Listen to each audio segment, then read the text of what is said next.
아, 네, 안녕하세요. 산진이 출판사 이소영 편집자입니다.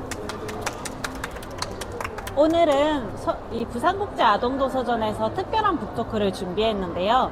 그림책에서 가족을 만나다를 쓰신 강현주 선생님과 함께 이 책에 대한 이야기를 나눠보려고 합니다. 이 책은 이제 제목에서도 알 수 있듯이 좀 가족을 중심으로 이야기를 하는데요. 여기 가족 단위로 많이 오셨는데 평소에 가족은 무엇인가 라는 생각 하신 적 있으신가요?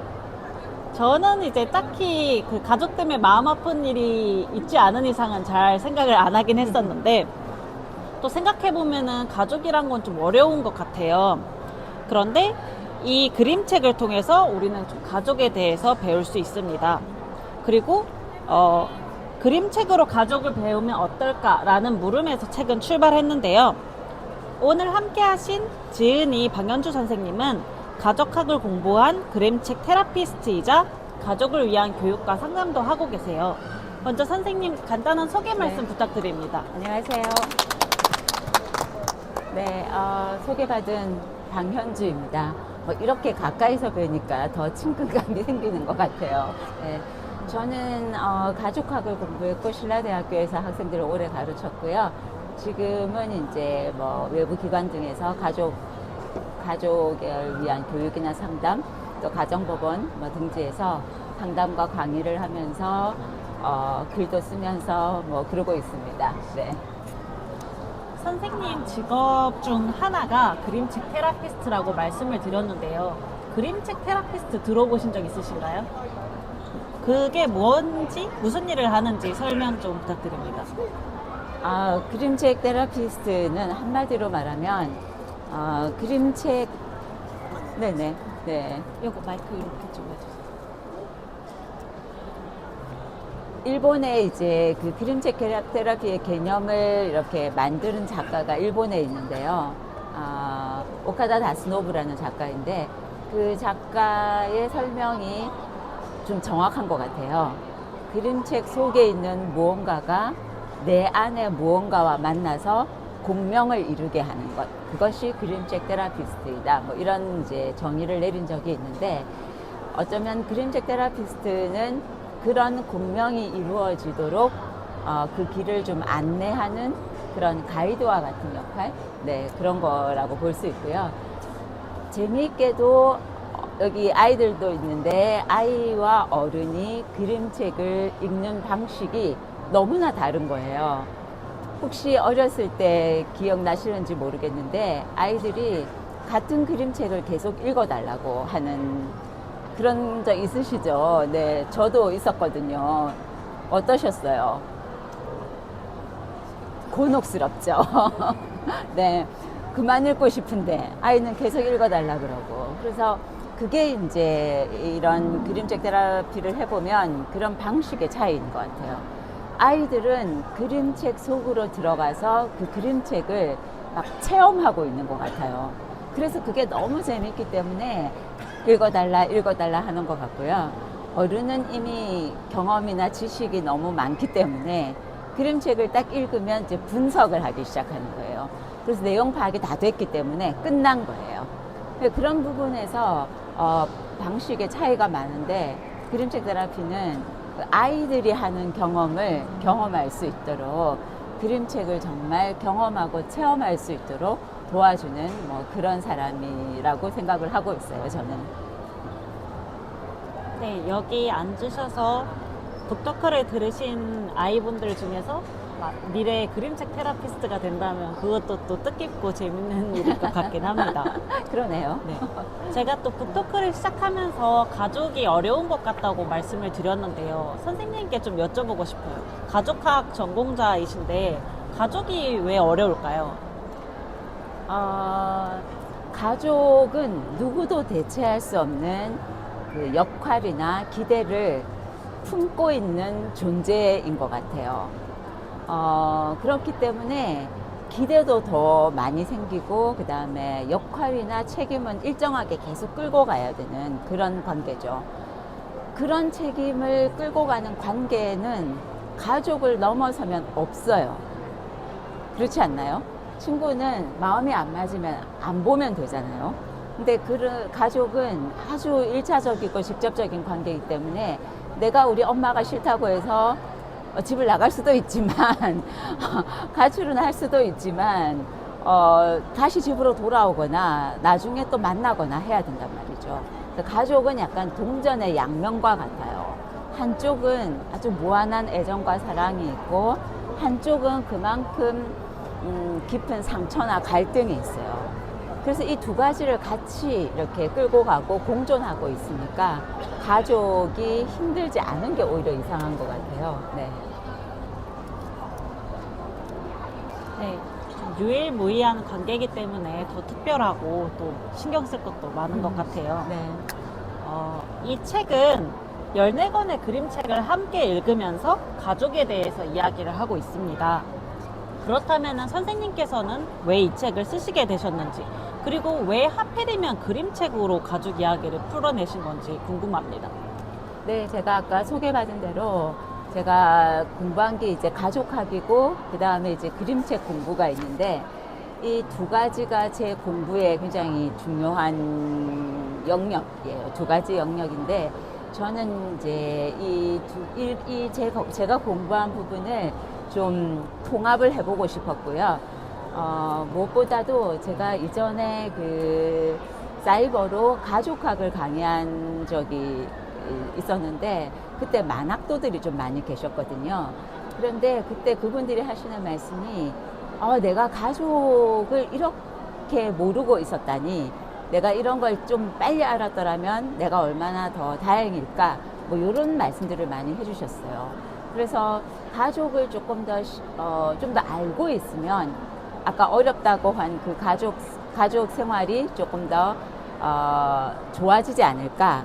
그런데 이걸 학생들한테 가르치는 방식으로 전달을 하면 너무 어려우니까 좀 쉽게 전달할 수 없을까 했을 때 그림책이라는 매개체를 통해서 가족에 대해서 알려주고 싶었어요.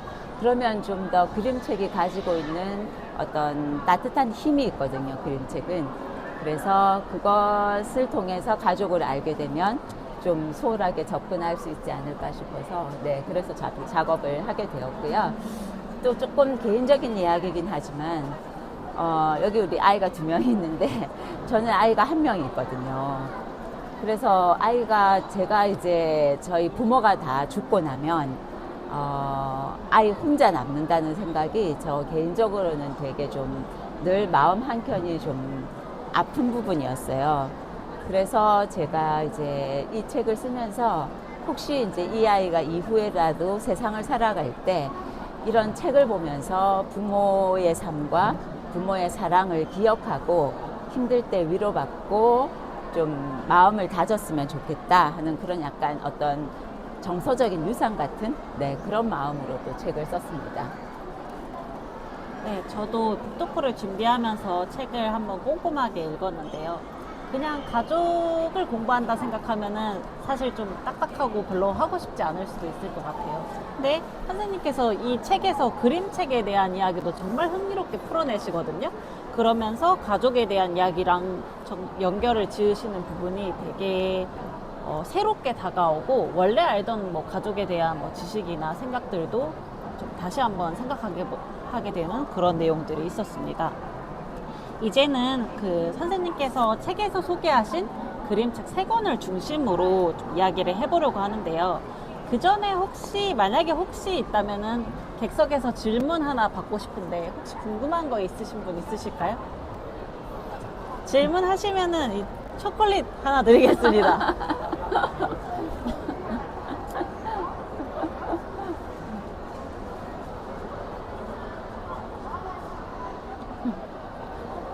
지금 생각나지 않으면 이따가 또 질문 타임 가질 거거든요. 그때 또 그럼 다시 한번 하도록 하겠습니다. 네, 그러면은 이제 먼저 책 57쪽에서 소개하고 있는 이시원 작가의 숲속 사진관이라는 책을 좀 이야기하려고 해요. 이 그림책에는 가족 사진을 찍으러 온 다양한 동물 가족이 나와요. 자식이 1명이 있는 가족도 있고 자식이 아예 없는 가족도 있어요. 그리고 부모가 1명만 있는 가족도 있거든요. 선생님께서는 이 그림책을 통해서 우리 사회의 요즘 가족 형태에 대해서 알려주고 있습니다. 그 부분에 대해서 좀 더 자세한 이야기를 듣고 싶어요. 우리 사회에 어떤 가족들이 있나요? 네. 이전에는 지금 여기 앉아 계신 이 가족이 굉장히 일반적인 가족의 모습이었어요. 아마 지금도 지금 앉아 계신 네 사람의 모습이 아마 일반적이겠지만 이제는 여기서 끝나지 않고 이제 저희가 생각하지 못했던 어떤 모습들이 많이 나타나고 있거든요. 혹시 어머니 알고 있는 거 있으세요? 가족의 어떤 형태에 대해서 생각나는 거 있어요? 한부모 가족. 네. 이제 많아졌어요. 어떻게 보면. 네. 사별을 해서 한부모가 되는 경우도 있는데, 퍼센테이지 상으로 보면은 이혼을 해서 한부모가 되는 경우가 이제 굉장히 많죠. 그래서 이혼을 하는 순간 한부모 가족의 탄생, 뭐 이렇게 볼 수 있습니다. 책에서도 이제 제가 설명을 하고 있기도 하고요. 책에서 설명하고 있는 또 보면 이혼하고 나면 할아버지 할머니가 손주들을 키우는 경우도 많아요. 조손 가족이 있습니다. 네. 책에도 있고요. 이런 책에서 소개하는 것 외에 제가 조금 소개를 드리면 책에 그런 그림이 없었기 때문에 제가 넣지는 않았는데 사실은 재혼 가족도 많이 있고요. 그 다음에 지금은 굉장히 여러 가족들이 떨어져서 살고 있는 경우가 많습니다. 뭐 직업이라던가 학업이라던가. 그래서 한 가족이 지금 여기 계신 가족도 앞으로 어떻게 될지 모르겠는데요. 각자 살고 싶은 곳에 가서 살고 있을 수 있거든요. 외국에 가서도 살 수가 있고. 그래서 이런 식의 가족들을 저희가 네트워크형 가족이라고 부릅니다. 그리고 이제 요즘 또 조금 이렇게 소개가 많이 되고 있는데 공동체 가족이라는 것도 있는데요. 한 공동체로 모여 살면서 좀 약간 위험성이 높긴 하지만 그 공동체에 들어가서 아주 넓은 가족 형태를 이루는 경우도 많이 있고요. 그리고 이제 조금 더 열린 시각을 가지고 보면 동거 가족도 있고요. 동거하는 사람들요. 그 다음에 이제 동성 가족도 있죠.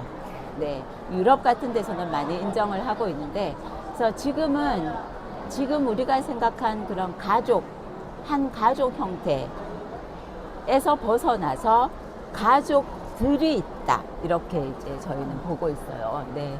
그래서 그런 측면들로 가족 형태가 굉장히 다양해지고 있습니다. 앞으로 더 어떤 가족이 나올지 잘 모르겠어요. 네. 그래서 중요한 것은 가족 형태가 뭐냐, 뭐 그런 것보다도, 이런 어떠한 모습이든지 간에 그 가족이 고유의 기능으로 수행해야 되는 가족의 역할을 잘 수행하고 있느냐, 이게 더 중요한 거라고 볼 수 있습니다. 마이크 좀 이렇게. 네.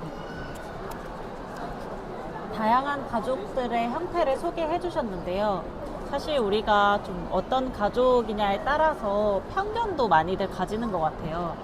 그 편견에 대해서도 이 책에서 선생님께서 말씀을 해주고 계시거든요. 제가 좀 놀랐던 거는 우리 자녀가 한 명만 있는 가족을 외동이 가족이라고 부르는데, 외동아이들은 솔직히 다들 좀 이기적인 편일 거라는 편견을 가지시지 않나요? 저도 약간 그게 정설처럼 느껴졌는데, 선생님께서 이 형제의 유무는 인간 아이의 사회성을 발달시키는데 전혀 거의 연관이 없다고 말씀을 해주셨잖아요. 네, 연관이 없어요. 네. 네. 또 없어요. 외동아이의 부모님으로서 또 이 오해를 좀 풀어주시면 좋겠어요. 또 제가 외둥이여서 또 뭐 팔이 안으로 굽는다고 또 그렇게 생각하는 거 아니냐라고 생각하실 수도 있는데, 실제로 연구 결과도 아이의 사회성에 미치는 영향이 형제 자매가 있냐 없냐, 이 요소는 굉장히 미미하다고 볼 수가 있습니다. 사회성이 좋다 그러면은 어떤 이미지가 떠오르세요? 어떤 이미지 떠오르세요? 이제 저도 여기 부스를 보면서 좀 그런 걸 느끼는데 네. 스탬프 이벤트 같은 걸 할 때 이거를 도장 찍어주세요라고 말하는 애가 네네. 있고 아무 말 못하고 그냥 이것만 네. 내미는 애가 있어요. 네네. 그러면 약간 말을 자기가 네. 원하는 걸 잘 얘기하는 타입을 저는 사회성 좋은 것 같거든요. 아, 네. 어머니 어떻게 생각하세요? 어머니가 제일 확실하게 알지 않을까요? 아이를 키우는 입장에서?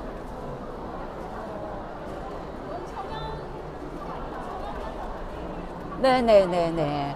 아까 스탬프를 찍어주세요 하고 이렇게 주저없이 나오는 아이는 활달할 아이일 가능성이 높아요. 네. 그런데 이제 막 쭈뼛쭈뼛 하면서 막 뒤에서 막 어떻게 해야 될지를 모르면서 막 좀 주저하고 있는 이 아이는 좀 수줍음이 많거나 조금 더 내성적인 어떤 성정을 가진 아이일 수도 있어요. 그래서 이렇게 이제 보는 시각은 사실은 사회성에 대해서 보고 있는 게 아니고 사교성에 대해서 보고 있는 거예요. 그래서 우리가 굉장히 헷갈리거든요. 사회성과 사교성에 대해서. 그래서 사교성은 한마디로 말하면 좀 사람을 쉽게 사귀는 능력이라고나 할까요? 그래서 엄마들 모임에 가서 얘기를 들어보면은 아우 누구 집 애는 뭐 어디 가서 친구도 쉽게 사귀고 뭐 학원을 새로 옮겼는데 적응을 그렇게 잘한다더라 막 그런 이야기 하면서 부러워하시는 어머니들 많으시거든요. 그거는 사교성이 좋은 거지 사회성이 좋다고 보기는 어려워요. 네, 그래서 그런 걸 좀 분별해야 되고 그러면 이제 그래서 사교성은 자신의 기질과 관련이 많습니다. 근데 반면에 사회성은 뭐냐면은 관계를 맺고 그것을 유지해 나가는 능력이에요. 사교성이 굉장히 좋은 아이는 막 여기저기 다니면서 뭐 이렇게 저렇게 막 하니까 친구 굉장히 많은 것 같잖아요. 나중에 보면 남아있는 사람이 없어요. 이렇게 되면 걔는 사회성이 좋은 아이가 아닌 거죠. 사회성은 또 좀 수줍음이 많은 아이는 친구가 막 그렇게 막 여러 군데 있고 막 많지는 않아요. 좀 조금 정해져 있는 경우가 많아요. 근데 이 관계를 굉장히 오래 끌고 가고 있어요. 이런 아이가 사회성이 좋은 아이예요. 그래서 관계를 유지해 갈 수 있는 능력, 이게 중요한데 이게 되려면 어떤 규칙을 알고 있어야 되겠죠. 학교에 가서 왕따 되고 이런 애들 보면 뭐 애가 너무 폭력적이거나 뭐 선생님 말씀을 안 듣거나 교칙을 안 지키거나 이렇게 되면은 우리가 부적응한다고 이야기를 하잖아요. 그래서 이 자기가 지금 속해 있는 상황과 또 장소에서 어떤 규칙이나 사회적인 규범이 있나 이걸 이해를 하고 있어야 되고 그 다음에 동시에 뭔가 이렇게 관계를 맺어 나가려면 쟤는 어떤 상황에 있나 쟤는 어떤 마음인가 이걸 내가 캐치를 해야 될 거 아니에요. 그래야지 내가 그에 합당한 반응을 보여줘야 될 거 아니에요. 이런 능력을 기르는 것이 사회성이에요. 그래서 이렇게 주거니 받거니가 돼야 되는 거죠. 그래서 사회성에 굉장히 중요한 거는 소통과 공감하는 능력이에요. 그래서 자기가 또 어떤 필요가 있으면 그것을 또 친구한테 얘기도 해야 되니까 어떤 잘 설명하는 사회적인 기술도 있어야 돼요. 이게 사회성이에요. 사회성은 굉장히 연습하면 훈련하면 좋아져요. 이건 타고나는 게 아니기 때문에. 그래서 어른들도 계속해서 사회성을 학습해 나가야지 돼요. 어른이 되면 사회성이 끝났다 이렇게 생각하면 굉장히 큰 오해라는 거죠. 근데 형제 자매가 있으면 좀 티키타카가 있잖아요. 집안에서 주거니 받거니. 그래서 뭔가 규칙을 이해하고 상대가 이렇게 하면 싫어하는구나 저렇게 하면 좋아하는구나 뭐 이런 거를 경험할 기회가 외둥이에 비해서 상대적으로 조금 기회가 많다는 거지. 그 외둥이기 때문에 사회성 자체가 발달이 어렵다 이렇게 생각할 수는 없다는 거죠. 아동 그 전문 상담센터 같은 데에 요즘 진짜 그 사회성 문제로 방문하는 아이들이 점점 늘어난다고 해요. 근데 요즘 애를 안 낳거나 한 명만 놓으니까 외동이가 얼마나 많겠어요. 근데 중요한 거는 뭐냐면 그 아이들이 그 센터를 방문했을 때 제일 먼저 뭘 할까요? 제일 먼저. 뭐 그룹에 넣어서 같이 놀이 활동을 하고 그렇게 할 것 같지만 실제로 제일 먼저 하는 일은 아까 제가 말씀드렸던 소통 능력을 기르고 1대1로 작업이 들어가요. 외둥이를 데리고 왔는데 1대1로 작업을 해요.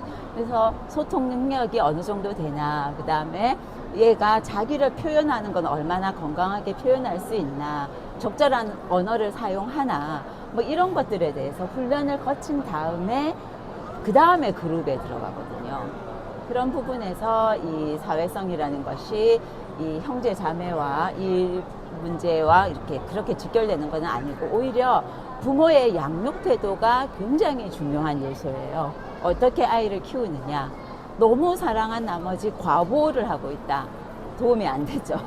그 다음에 다 너를 위해서야 이러면서 막 간섭이 많다. 그것도 도움이 안 되는 거죠. 그래서 형제 자매가 있냐 없냐 보다도 어떤 양육 태도로 아이를 기르고 있는가, 이게 더 중요한 요소고요. 가족 안에는 형제 자매 관계도 있지만 부모 자녀 관계도 있어요. 그래서 아이들은 사회에 나가면, 사회성이면은 사회에 나가면 이 관계를 맺는 대상이 많잖아요. 또래하고만 관계를 맺는 건 아니거든요. 어른하고도 관계를 맺거든요. 그러니까 부모와의 관계에 따라서 건강한 권위를 아이들이 배우기도 하고, 그걸 어떻게 잘 따라가느냐, 이런 것들도 굉장히 중요하죠. 그런 면에서 부모의 양육 태도가 아이 사회성의 가장 중요한 요소라고 볼 수가 있습니다. 네, 요즘 아까 말했다시피 다양한 가족 형태가 있는데, 그런 뭐 어떤 형태냐 조건이냐에 따라서가 아니라 부모의 양육 태도가 아이의 사회성 발달에 가장 큰 영향을 끼친다는 말씀이었습니다. 그리고 사회성이랑 사교성이랑 구분된다는 것도 너무 깜짝 놀랐어요. 네. 이 책 숲속 사진가는 후속편이 있어요. 이 후속편에 대한 이야기도 책에서 다루고 있는데, 그럼 이 두 책에 대해서 좀 간단하게 소개 부탁드리겠습니다. 네, 이 작가가, 그림 작가가, 글 작가와 그림 작가가 같은 사람이죠. 네. 먼저 숲속 사진관을 썼어요. 그래서 굉장히 어떻게 보면 일반적인 가족 형태들을 좀 많이 다루고 있는데, 이 책에 재밌는 게 뭐냐면, 그림책을 읽을 때, 요런 뒤에 면지에 나오는 것들이 되게 암시하는 바가 많거든요. 네. 그래서 여기 보면 어딘가로 갈 것처럼 이렇게 나와 있는 뭔가가 있어요. 엽서를 갖고 마치 떠나는 것처럼 가방을 들고 있잖아요. 그래서 제가 후속편이 나올 것 같은 느낌. 네. 작가가 뭔가, 왜 우리도 드라마 같은 거 시즌2를 제작하려면 엔딩이 항상 좀 열려 있잖아요. 얘도 열려 있는 엔딩이에요. 그래서 그 다음에 이제 나온 것이 이제 요것인데, 그 편지를, 엽서를 받은 거죠. 우리도 가족 사진을 찍어주세요. 그래서 그 엽서를 보낸 사람이 없었기 때문에 그 엽서를 보낸 사람을 찾으러 떠납니다. 그 떠나는 여정에서 여러 사람들을 만나게 되는데요. 네. 그때 여러 가족들을 또 만나게 돼요. 그 사람들의 가족 사진을 찍어주면서, 그래서 지금은 이게 숲속에 있는 친구들이, 동물 친구들이 많이 나오는데, 북극으로 가게 돼요. 그 엽서를 따라가다 보니까. 북극에 살고 있는 동물들은 우리가 또 잘 모르는 거죠. 그래서 저도 여기 처음 보는, 이게 무슨 동물이지 하면서 찾아가면서 사전을 찾아가면서 읽었었는데, 정말 모르는 북극 동물들이 많이 나와 있고요. 북극 동물들의 막바지에 이제 보낸 사람을 만나게 돼요. 이렇게. 그게 꼬마 여우인데요. 네. 이제 하얀색 꼬마 여우인데, 이 아이가 할머니와 가족 사진을 찍고, 그 다음날 할머니가 아침에 일어나지 않으시는 거예요. 아무리 깨워도. 그렇게 슬퍼하는 이제 북극 여우를 데리고 다시 숲속 본인의 집으로 돌아오는데, 이 두 번째 책은, 그래서 이렇게 이제 할머니가 만들어준, 그런 선물이 있고요. 이 책은 재미있게도 요 앞면지에 이렇게, 요 사진사가 부엉이 가족인데, 마치 이렇게 알이 있잖아요. 요게 그냥 나와 있는 게 아닌데, 나중에 보면 뒤에 이 알들이 다 깨어나가지고, 이 부엉이 사진사가 집으로 돌아갔을 때 다 태어나 있어요. 그 완전히 다른 가족 형태가 이제 되는 거죠. 네. 그래서 아빠는 새로운 가족을 데리고 왔고, 돌아오니까 또 새로운 가족을 만나고, 그렇게 하면서 다시 가족 형태가 꾸려지는, 그러면서 또 완전히 새로운 가족의 모습이 드러나는 그런 그림책인데, 너무 예쁘게 그려져 있는 그림책이에요. 네. 네. 그럼 이제 다음 책으로 넘어가 보려고 합니다. 다음 책은 바로 이 책입니다. 완벽한 아이 팔아요. 참 독특한 책인 것 같거든요. 주인공은 뒤풀의 부부인데 이 부부가 방문한 곳이 있어요. 바로 1등 아이 할인점입니다. 선생님은 이 책을 통해서 우리는 왜 부모가 되려고 했는가라는 질문을 길어 올리셨거든요. 그럼 이 책에서 왜 그 질문을 떠올리셨는지 여쭤보고 싶습니다. 혹시 이 책 보신 적 없나요? 아, 없어요? 이 책이 되게 유명한, 작가도 되게 유명하고, 그래서 아마 부모님들이 많이 읽으시는 것 같아요. 저는 이 책의 이제 제목에 이끌려서 이 책을 제가 좀 자세하게 보게 되었는데, 제가 다 읽으면서 느낀 점은 뭐냐면, 이 뒤풀의 부부가 마트에 아이를 사러 간단 말이에요. 아이를 사러 가서 원하는 아이 유형을 이야기할 때, 우리는 완벽한 아이를 원해요. 이렇게 얘기를 해요. 그래서 그 완벽한 아이 모델이 하나가 있었기 때문에 걔를 사가지고 옵니다. 그랬는데 걔가 정말 완벽해요. 뭐 솜사탕 사줄까? 그래도 이빨이 썩는다면서 안 먹고, 네. 일찍 자고, 네. 공부도 너무 잘 알아서 막 공부도 하고, 공부하라는 잔소리를 안 해도 공부를 하고, 엄마가 이렇게 늦잠을 막 자고 있어도 보채지 않고 기다리고, 하여튼 뭐 부모를 전혀 성가시게 하지 않는 아이였어요. 그러면 무슨 뜻이겠어요? 부모가 원하는 아이는 자기를 성가시게 하지 않고 모든 일을 알아서 잘하는 그런 아이가 완벽한 아이죠. 아마 부모님들이 완벽한 아이가 각자 다 다를 수가 있어요. 그림책을 읽고 난 다음에 제가 생각한 질문이, 왜 부모는 완벽한 아이를 원하지? 그런 생각을 했어요. 그러면서 부모가 내가 왜 되려고 하나 하는 질문이 없었기 때문에 부모가 된다는 것의 책임이라던가 무게감을 크게 이렇게 생각하지 못한 상태에서 부모가 되었다는 거죠, 이미. 요즘은 또 미리 부모가 돼서 결혼하는 사람들도 많거든요. 가족 스트레스가 엄청 올라가거든요. 그래서 또 스트레스가 높아지니까 또 이혼을 하러 오고 막 그런 경우도 많아요. 그런 부분에서 제가 이 책을 읽고 난 다음에 뒤에 가면 이런 장면이 있어요. 이날 이제 이 앞에 보면 부모가 늦게 일어나가지고요. 얘가 학교를 겨우겨우 가게 됐는데 부모가 착각을 했어요. 축제가 있는 날이라고. 착각을 해가지고 얘가 이제 그날 마치 우리가 무슨 할로윈데이 되면은 코스튬을 입잖아요. 그것처럼 이 꿀벌 의상을 입혀준 거예요. 축제니까 이거 입고 가라고. 딱 교실 문을 열었거든요. 어떻게 됐어요? 얘만 입고 있잖아요. 하루 종일, 네, 얘만 입고 있고. 이게 하교할 때까지 이런 일이 벌어진단 말이죠. 집에 갈 때까지. 재밌는 건 뭐냐면은, 막 여기 윙윙윙 소리 막 이런 것도 막 있어요. 얘가 이제 막 이렇게 우울하게 나오잖아요.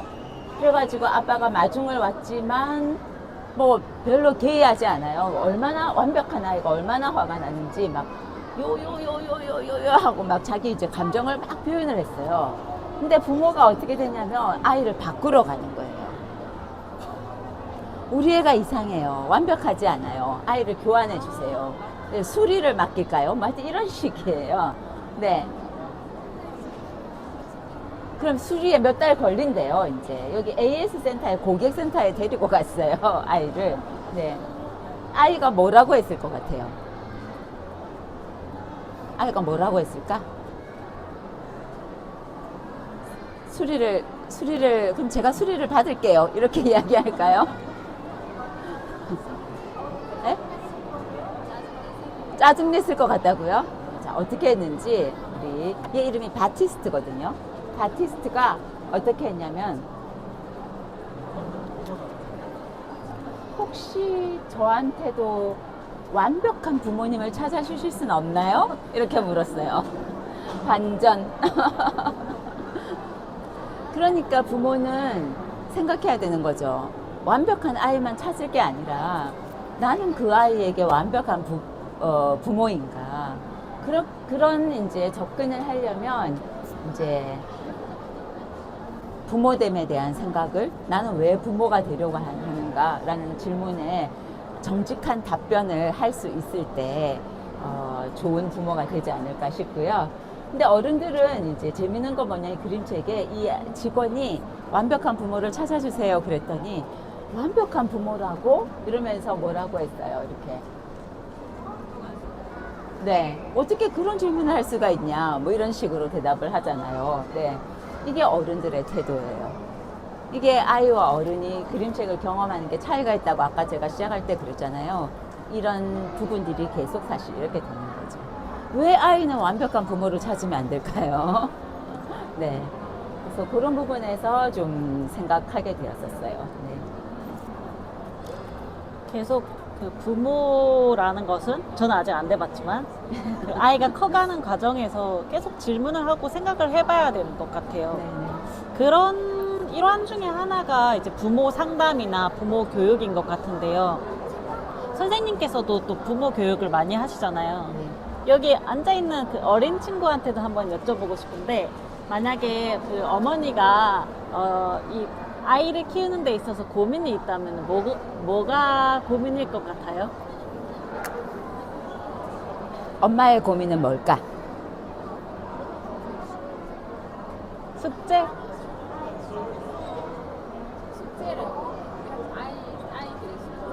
아이들의 숙제를 도와주는 게 엄마의 고민? 아, 숙제가 어려워요? 아, 본인이 어려울 지경이면, 야, 어떻게 된 거지, 이것이? 이렇게 또 부모님들이 아이들처럼 많은 고민을 가지고 있는데요. 그런 고민을 가진 부모님들이 선생님께 상담을 받으러 오는 거죠.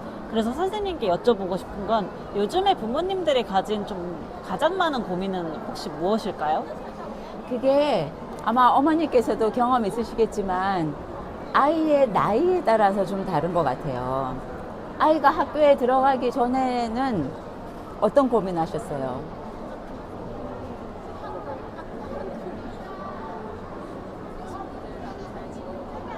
네.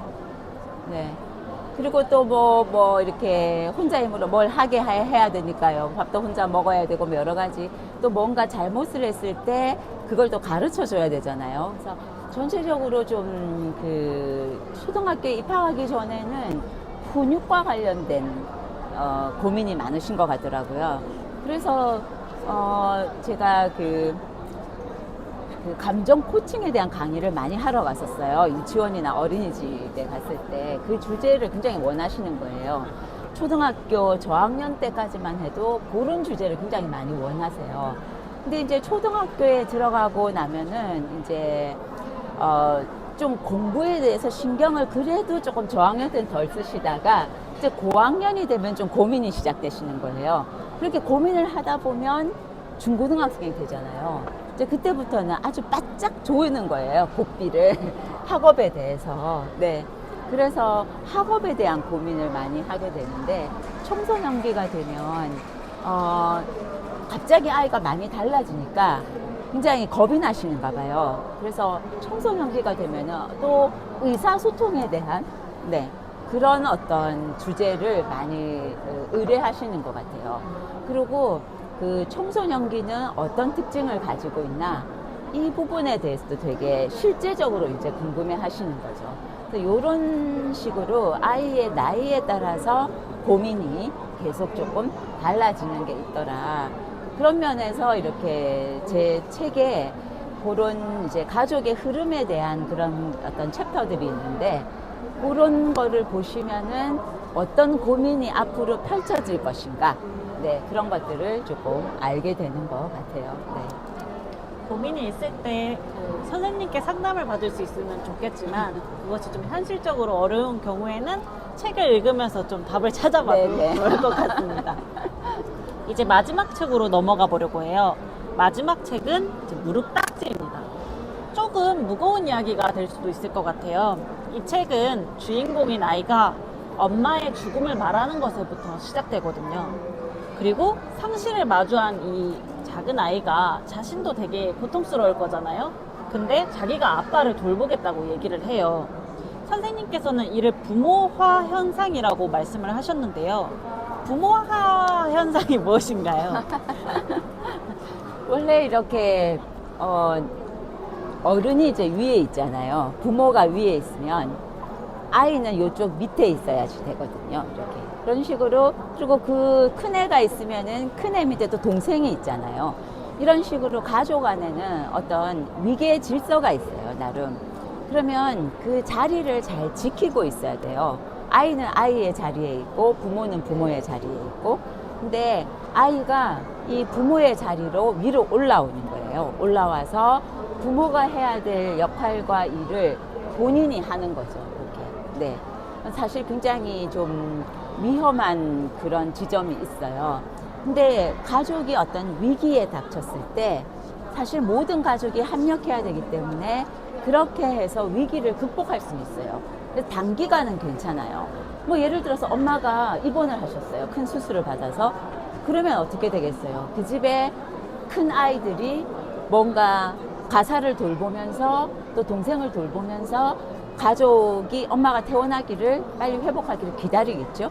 그래서 그런 식으로는 괜찮아요. 책임감도 기를 수 있고 자기 가치도 굉장히 올라갈 수 있거든요. 그런데 그게 안 되고 이게 장기화되고 있다. 이렇게 되면 아이는 굉장히 내면이 슬픔으로 가득 차게 됩니다. 몇 년의 시간이 흘러도, 오랜 시간이 흘러도 그 슬픔을 안고 성인이 되는 거죠, 말하자면. 그럼 그 내면의 슬픔이 아이의 삶에 영향을 굉장히 많이 미쳐요. 성인이 되었을 때. 그런 부분에서 이제 장기적으로 하는 것은 바람직하지 않지만, 단기적으로는 오히려 유익함도 있다. 네, 그렇게. 그런 것들을 이제 부모화 현상이라고 보는데, 제가 그림책의 어떤 장면을 잠깐,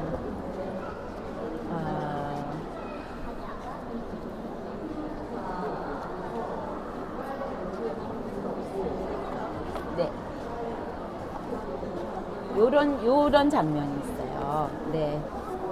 아빠가 이제, 아이에게는 엄마가 돌아가신 거지, 하늘나라 간 거지만, 아빠한테는 부인이 하늘나라 간 거잖아요. 배우자의 이제 상실이 되는 거죠. 네. 근데 여기 아이가, 요만한 아이가 있어요. 아빠는 너무 슬프기 때문에 지금 전체적으로 다 빨간색이에요. 이 책에 보시면 아시겠지만은 주된 색깔이 빨간색이잖아요. 뭐 나중에 그림 작가가 제가 책에도 있지만은 자기가 왜 빨간색을 썼는가 그거에 대한 설명도 인터뷰도 있었어요. 네, 그 제가 잠깐 써보놨는데 어쨌든 아빠 빨간색인데 아이는 흰색이면서 여기 앰뷸런스가 있잖아요. 같은 색깔이에요. 네, 얘랑 연결되는 색깔인 거죠. 네. 그래서 아빠를 여기 위로해주고 있잖아요.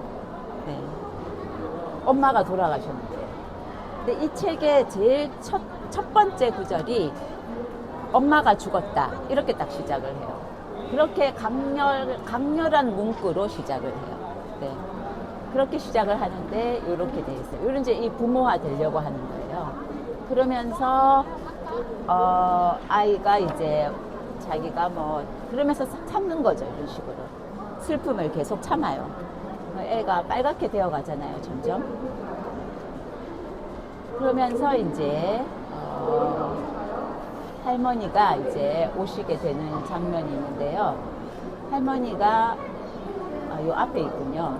할머니가 오시는 장면이 있는데, 할머니가 이제 왔을 때 이 아이가 할머니와 아버지를 돌보려고 해요. 이런 식으로. 아직 할머니가 오지도 않았는데 벌써 머릿속에 이런 장면을 그리죠. 너무 꼿꼿하고 완벽하게 이렇게 두 사람을 이렇게 돌보려고 하는 거죠. 이런 것들이 부모화 현상이에요. 그래서 이런 부분들이 이제 오래 머물지 않고 할머니를 통해서 이 아이의 슬픔이 흘러나갈 수 있도록 이렇게 이제 마무리가 되는 책인데, 아이가 성장하는 책인데, 우리 속에 있는 슬픈 일이 찾아왔을 때 우리가 어떻게 그것을 가족 안에서 풀어갈 수 있나, 어떤 방향으로 가야 하나, 이런 고민들을 하게 해주는 책입니다. 그러면 바로 여쭤보고 싶어요. 이별은 어느 나이에 겪은 좀 굉장히 가슴 아픈 일이고 극복하기 힘든 일인 것 같은데, 가족이 이별을 경험하게 됐을 때는 어떻게 해야지 이 상실에서 우리가 회복할 수 있을까요? 그렇죠. 네. 굉장히 어려운 질문이고 동시에 꼭 필요한 질문이기도 한데요. 우선은 시간이 좀 필요한 것 같아요. 네. 시간이 좀, 저도 뭐 어떻게 이런 게 단번에 정리되는 비책이 있으면 좋겠는데, 책의 말미에도 제 책의 말미에도 좀 나와 있지만, 충분한 시간을 갖는 것이 일단 가장 중요한 것 같아요. 그러면서 시간을 가져야지만이 자기 자리를 좀 지킬 수가 있거든요.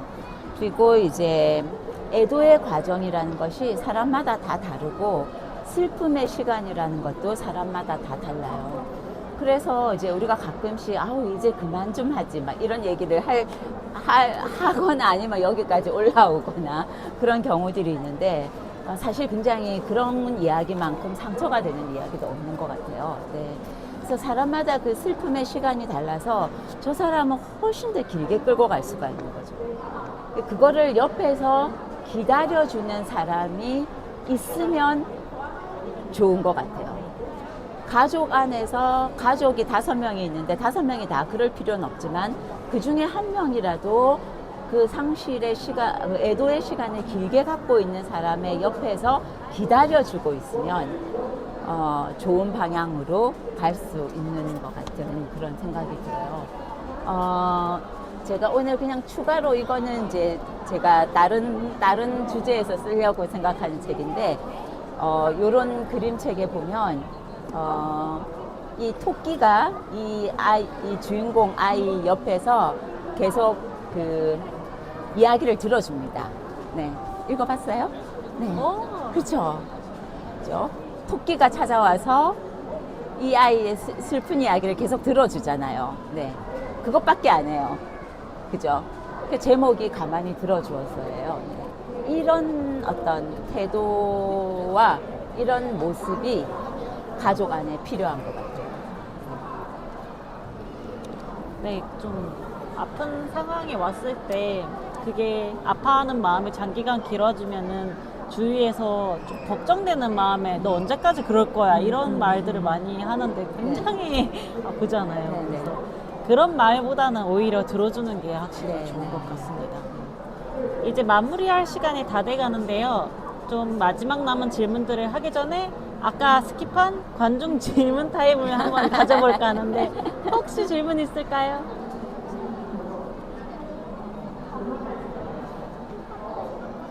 그러면 작가님은 한 아이의 엄마로서 본인을 몇 점짜리 엄마로 글쎄요. 지금 저희 아이가 30이 넘었거든요. 결혼도 했어요, 심지어. 네. 근데 얼마 전에 이제 저희는 그 기념일이 있을 때, 꼭 그 축하 카드나 손편지를 꼭 이렇게 쓰는데, 아이가 이제 얼마 전에 그 아빠의 생일이어가지고 아들 며느리가 카드를 보내왔더라고요. 근데 며느리도 쓰고 아들도 쓰고 이랬는데, 공통적인 부분이 자기들 곁에 좀 좋은 어른이 계셔서 자기들이 참 좋다. 그리고 어떤 아빠의 삶이 자기 마음에 큰 울림이 된다. 뭐 이런 이야기가 있었어요. 그걸로 답을 좀 대신해도 될까요? 한번 물어봐야 되겠네요. 몇 점 주면 되겠냐고. 저도 하나 여쭙고 싶은데, 네. 가족학을 연구하셨지만 그래도 나의 가족은 역시 어려운가요? 그렇죠. 네. 근데 공부와 이 현실과 이건 좀 다르지 않나요? 그런 면에서 저도 저희 아이가 고등학교 다닐 때 중2병이 있어가지고, 한편으로는 중학교 때 사춘기를 한 게 되게 감사했고요. 왜냐하면 고등학교 때는 공부를 더 많이 해야 되는 시점이니까 중학교 때 그냥 하고 뭐 이렇게 자기 성질 다 부리는 것을 오히려 더 감사했고 뭐 그랬던 것 같아요. 네, 그래서 고민했던 시절들도 있었어요. 왜냐하면 중학교 2학년 때 자기가 학교를 그만두고 자퇴하고 검정고시를 해서 살고 싶다고 이야기하는데 그걸 1년 동안 이야기하더라고요. 학교 생활 좀 힘들었어요. 괴롭히는 친구도 있고 그래가지고 개인적으로는 아이가 어떤 어려움이, 그러니까 이 아이가 태어나서 15살에 처음 맞이하는 자기 생애의 가장 큰 어려움이었던 것 같아요. 그래서 거기서 좀 물러서지 않기를 바랬고 조금 이렇게 투쟁하면서 헤쳐나가기를 좀 바랬기 때문에 학교는 언제든지 그만둬도 상관이 없는데 이제 우리가 이겨낼 수 있는 방법은 뭔가 뭐 이런 거를 1년 동안 같이 고민했는데 제가 한 거는 거의 매일 밤마다 얘기하고 듣고 같이 울다가 그 다음에 자고 그 다음날 그래서 또 학교 갔다 오면 그 다음날 또 하고 그런 거를 1년 동안 했는데요. 그냥 이 아이가 헤쳐가는 그 여정에서 내가 그 옆에 있어 줬다. 네. 그렇게 이제 지금 돌아보면 그런 것 같아요. 근데 중학교 3학년 되니까 학교 계속 다니겠다고 하더라고요. 네. 진짜 많은 힘이 됐을 것 같아요. 제 나이쯤 되는 이제 친구들은 부모님한테 아프다는 이야기나 뭐 안 좋은 이야기 절대 안 한다고 하는 친구도 많거든요. 네, 근데 네. 그런 경험이 있었으면 곧잘 얘기를 하지 않을까 네, 싶어요. 네, 네, 네. 그리고 혹시 또 질문이 있으시다면은 북토크 끝나고 이제 속삭이듯이 작가님한테 하셔도 됩니다. 그럼 이제 거의 마지막 질문을 해보고 싶어요. 이렇게 많은 책을 읽고 연구하셨으면은 그림책 진짜 잘 쓰실 것 같은데 혹시 쓰실 계획 없으실까요? 아직까지는 없습니다. 여기 다 지금 부스 얼마나 많이 해서 보셨죠? 너무 훌륭한 작가들과 훌륭한 그림책이 너무 많습니다. 그래서 저는 아직까지는 그런 생각이 없고요. 작가님들이 많이 수고해가지고 만들어 놓으시면은 저는 그걸 열심히 한번 잘 읽어보려고요. 네. 혹시 생각이 있으시다면 연락을 주시면 좋겠고 네. 또 마지막으로 뭐 집필하고 있는 책이 있다면 그걸 소개해 주셔도 좋고 또 오늘 북토크 소감으로 마무리해 주시면 좋겠습니다. 네네네. 제가 이제 50 중반 이후로 지금은 이제 제가 60대 초중반을 향해서 가고 있는데 50대 중반 이후로 이제 가지고 있는 고민은 어떻게 나이 들 것인가 뭐 그런 고민을 계속 하고 있어요. 그래서 요즘은 이제 나이듦에 대한 주제에 대해서 공부하는데 이거를 그림책하고 좀 잘 엮어서 만들어 보면 어떨까 싶어가지고 지금 기획안을 다듬고 있는 중인데 완성되면 산진으로 보내볼까요? 네. 그래서 그거 조금 작업할 생각을 가지고 있어요. 네. 12월은 사실은 주변 가족을 포함해서 주변의 사람들에게 좀 감사하고 축복을 나누는 좀 좋은 시기잖아요. 한 해를 돌아보면서 그런 시점에 또 이런 가족에 대한 이야기를 좀 같이 나눌 수 있어서 되게 감사했습니다. 네. 제 책이 가족을 좀 더 사랑하고 또 이해하고 좀 더 훨씬 건강한 가족이 될 수 있게 하는 일에 좀 도움이 됐으면 좋겠습니다. 네, 감사합니다. 네. 감사합니다.